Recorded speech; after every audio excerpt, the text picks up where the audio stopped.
নতুন বছরের প্রথম দিনে কুমিল্লায় ক্ষুদে শিক্ষার্থীদের হাতে তুলে দেওয়া হয়েছে নতুন বই। এবছর আনুষ্ঠানিকভাবে কোনো বই উৎসব না হলেও বিদ্যালয়গুলোতে স্বল্প পরিসরের আয়োজনে শিক্ষার্থীদের হাতে দেয়া হয় বিনামূল্যের পাঠ্য বই। বছরের প্রথম দিনে নতুন বইয়ের ঘ্রাণে উচ্ছ্বসিত হয়েছে শিক্ষার্থীরা।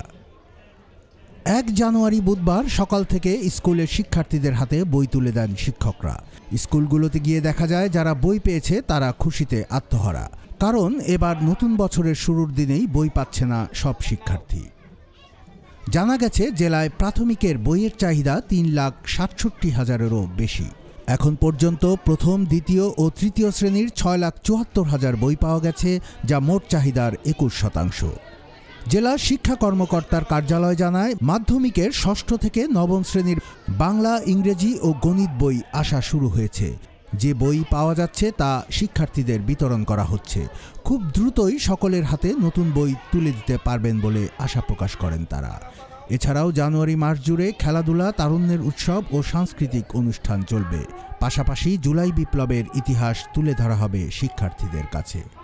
কুমিল্লার কাগজ, নিউজ ডেস্ক।